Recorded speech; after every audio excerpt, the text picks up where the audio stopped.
Nama Kapolda Sumatera Utara, Irjen Pancaputra, turut terlibat dalam kasus pembunuhan Brigadir J. Dalam kasus ini, Pancaputra diduga telah melobi para pejabat utama Polri demi memuluskan skenario yang dirancang oleh Ferdi Sambo. Lantas siapakah sosok Irjen Pol Pancaputra? Serta seperti apa sepak terjang dan kekayaannya? Mari kita bongkar.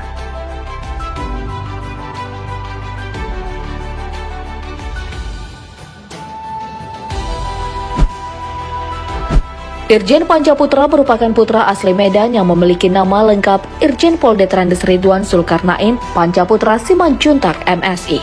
Ia lahir dan besar di Sumatera Utara, lalu masuk Akademi Kepolisian pada tahun 1987. Setelah lulus Akpol pada tahun 1990, ia menghabiskan sebagian besar awal karirnya di Sulawesi. Dilihat dari biodata skripsinya, karir kepolisian Pancaputra dimulai sebagai Pamapta Polres Polmas pada Agustus 1991 hingga Maret 1992. Setelah itu ia terangkat menjadi Kepala Satuan Sabara Polres Polmas. Tak sampai setahun, karir Pancaputra langsung melejit dan diangkat menjadi Kapolsek Wonomulyo. Kemudian pada Desember 1993, anggota polisi kelahiran 19 Januari 1969 ini dimutasi menjadi Kanit Resek Ditserse Polda Sulawesi Selatan. Setelah menghabiskan waktu beberapa tahun berkarir di Sulawesi, Panca lalu hijrah ke Tanah Jawa. Ia sempat melanjutkan pendidikannya di Perguruan Tinggi Ilmu Kepolisian pada tahun 1999.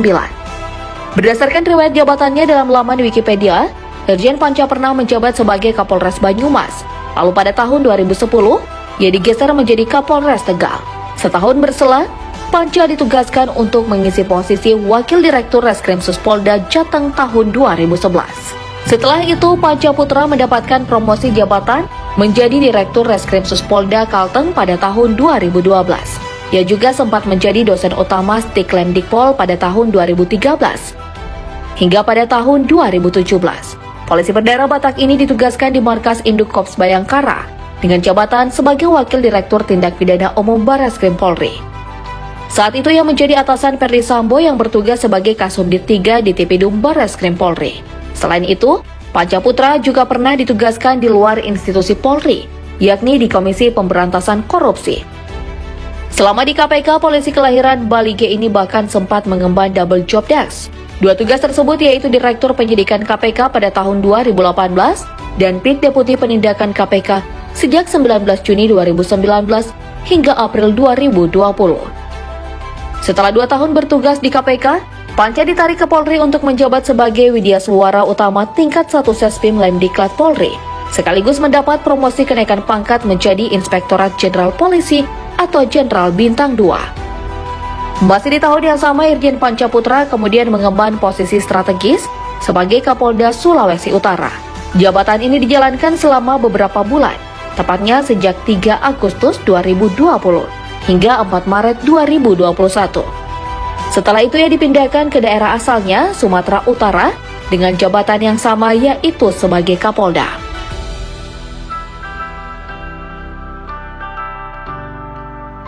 Bersama 2 Kapolda yang lain, namanya bikin geger karena diduga terlibat dalam kasus pembunuhan Brigadir J. Laporan dalam majalah Tempo mengungkap keterlibatannya dalam melobi para pejabat utama Polri demi memuluskan skenario yang dirancang Ferdi Sambo. Para pejabat utama Polri yang dilobi antara lain Inspektur Pengawasan Umum Polri Komjen Agung Budi Marioto dan Kepala Badan Reserse Kriminal Polri Komjen Agus Adrianto. Menurut seorang perwira, mereka meminta para seniornya itu untuk tidak terlalu vokal dalam mengusut kematian Brigadir J. Irjen Panca tidak bergerak sendiri, melainkan dibantu Kapolda Metro Jaya Irjen Fadil Imran dan Kapolda Jawa Timur Irjen Niko Afinta. Karena keterlibatannya dalam kasus Sambo itulah Panca dicap negatif oleh masyarakat. Padahal sebelumnya, Irjen Pancaputra digadang-gadang menjadi penerus polisi legenda Jenderal Hugo yang dianggap polisi paling jujur di Indonesia. Bukan tanpa alasan Irjen Panca terkenal sebagai anggota polisi yang jujur karena dirinya giat memberantas sindikat perjudian di wilayah Sumatera Utara. Menanggapi isu miring yang beredar, Irjen Pancaputra sebenarnya tidak tinggal diam. Kapolda Sumut tersebut bahkan menantang masyarakat untuk cek aliran dana di rekening miliknya. Selain itu, selama bertugas di KPK, Irjen Pancaputra Simanjuntak juga banyak menyelesaikan kasus-kasus yang mangkrak. Totalnya, ada sebanyak 21 operasi tangkap tangan atau OTT saat Pancaputra Simanjuntak menjadi Direktur Penyidikan KPK selama 11 bulan. Di antaranya kasus TPPU Tubagus Khairi Wardana yang mangkrak di KPK selama 6 tahun. Kemudian perkara korupsi di perusahaan penerbangan milik negara Garuda Indonesia yang telah 4 tahun mangkrak. Irjen Panca juga berperan dalam penangkapan Edi Sindoro pelaku penyuapan Panitra PN Jakarta Pusat yang sudah menjadi DPO selama 2 tahun. Sedangkan operasi tangkap tangan yang dikomandoi langsung oleh Irjen Panca yakni kasus suap izin impor bawang putih. Lantas berapa total kekayaan yang berhasil dikumpulkan Irjen Pancaputra selama karirnya yang mentereng di kepolisian? Berdasarkan laporan harta kekayaan yang diunggah di laman LHKPN KPK, Irjen Pancaputra Simanjuntak memiliki total harta kekayaan sebesar 8,6 miliar rupiah. Dari rinciannya, Jenderal Bintang 2 ini memiliki aset harta berupa 2 bidang tanah dan bangunan. Yang pertama terletak di Semarang dengan nilai 4 miliar rupiah, serta di Tangerang Selatan seharga 3 miliar rupiah. Pancaputra Simanjuntak juga tercatat memiliki harta bergerak lainnya senilai 105 juta rupiah, serta aset kas dan setara kas sebesar 1,1 miliar rupiah. Kekayaan fantastis milik Irjen Panca ini kemungkinan masih akan bertambah, mengingat statusnya saat ini yang masih berdinas aktif di kepolisian. Maka ia berhak atas gaji dan tunjangan besar yang masuk tiap bulannya. Sebagai perwira tinggi berpangkat Jenderal Bintang 2, Irjen Pancaputra menerima gaji di kisaran angka 3,2 juta rupiah hingga 5,5 juta rupiah. Kemudian untuk tunjangan, salah satu jenis tunjangan yang nilainya paling besar adalah tunjangan kinerja, yang besarannya disesuaikan berdasarkan pangkat sesuai kelas jabatan.